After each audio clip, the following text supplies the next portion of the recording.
everyone. We're going to work a little bit on the self-control needed for really awesome toy transitions. Now, the reason I bring this up is when I watch people fighting with the dog to get the toy back, the dog will often relinquish the toy, but then as soon as they hand their moves at the dog's grabbing the toy, grabbing the flesh, grabbing all the things that do not need to be grabbed. So we need to make sure that you can not only get the toy back, but the dog understands how to not just grab it. Also, I find that a lot of the times when the toy is present, the dog is so stimulated by the toy that they just try and grab it. So a lot of people modify their behavior hiding the toy, or they don't train with toys. But what I want you to be able to do is be able to train with the toy, be able to hold the toy, have the toy out there, and the dog doesn't try and grab it. Now, it's not the dog's fault that they're trying to grab it and all that fun stuff. It's up to us to teach the self-control and the understanding of all of that. So you've probably already looked at the don't grab my flesh, grab the toy video. I would start that before I start this, because the dog really does need to understand how to take the toy without any fleshy parts involved in it. So let's get started on teaching some self-control. So here I am with Voodoo. He is a dog that loves to tug, and he's gonna show you some of the games that we play to have self-control on the toy.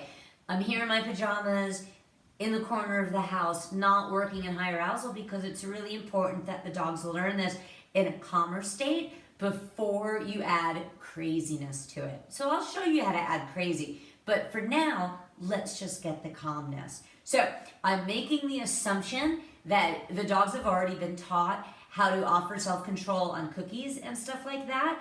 And if they have not, let me know and I will show you how to do that. It's really easy, really fun. So Voodoo's ready to play. First thing you're gonna do is get the dog engaged on the toy. I've got my good salty dog toy here. Ready? Get it. Yay! Whenever I present a toy, I always say get it or some type of permission cue, just as a habit, so that the dog learns to pair the permission cue with getting the toy. Then I'm going to use my good mechanics to go passive and get the toy out. Good boy. Then I'm going to start to lower the toy to the ground. And if the dog can show me even a heartbeat of self-control, I'm going to tell him, get it, hey, to get the thing. So it's all a matter of teaching the dog, don't re-grip, you're going to get it right back. Now, it's critically important that you stay engaged with the dog and you don't take the toy away. They're working for the toy. If you try and whip that sucker away, they're just gonna grab for it. So here it is again. Play, play, play, play, play, play. Get passive, get your release. Good. Get it, yay! So he let me move the toy. How nice is that? That's your first step. My guess is a lot of the dogs are going to struggle with that even in low arousal. What you're going to want to work up to doing is getting the dog to not only release the toy, but gradually be able to put it on the ground. Get it! Yay! Good boy! And that is a good self-control game to start. Now, some of the dogs, here, I can't do both, hold on. Good boy. Some of the dogs might have trouble with that, and you are more than welcome to use a food reinforcement. As the dog is watching you lower this to the ground, you can use food rewards. Some of the dogs will just turn off of the toy play at that point. So you can skip the food rewards and use the toy reward. You can also use a second toy as a reward. I will show you that in a minute when I get a second toy out. But you need to be very careful that you split this behavior. When the dog gives you the toy back, you need to have it out there just the tiniest bit. The tiniest ounce of self-control gets rewarded with permission to play. If you lump, if you do too much, meaning you tug, you get the toy back and you're like, I'm gonna put it on the toy, on the ground, I'm gonna wiggle it, I'm gonna smack it. Well, the dog is gonna make a mistake, the dog is gonna grab the toy, you're gonna get cranky, and nothing good comes of that. So remember that the instant the dog shows just an ounce of self-control, there you go, you can have the toy back. Now, when you're working self-control, nothing is ever perfect, and so sometimes the dog will make a mistake. So if the dog makes a mistake, you are just immediately gonna just end the game. No big deal, right? So I will tug, tug, tug, have a big party, woohoo, live it up with the dog when things go right. But if the dog makes a mistake, I will just either put my hands over the toy, or I will get passive and just take the toy away. I might tell the dog you're cute, all that fun stuff, but I'm not gonna get mad.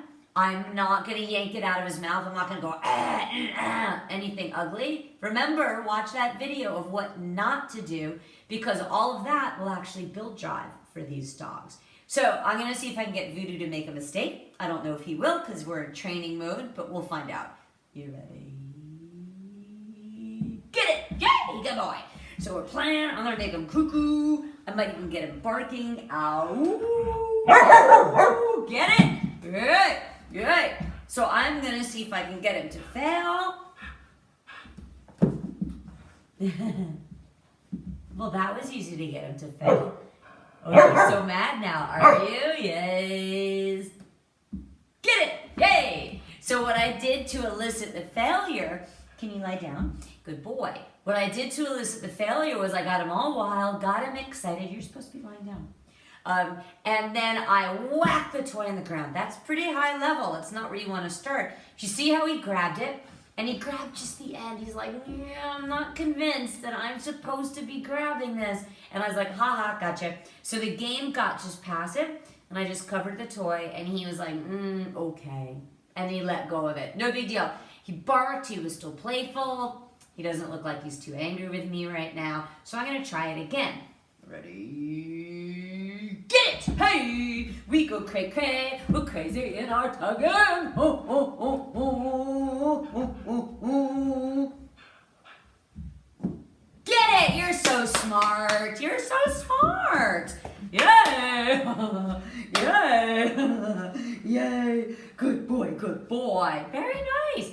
So I got him once. And he's like, you can't get me good on that, Mom. Now, some of your dogs might make that mistake just on the barest hint of you having that toy out there. But that's fine. That's where you start.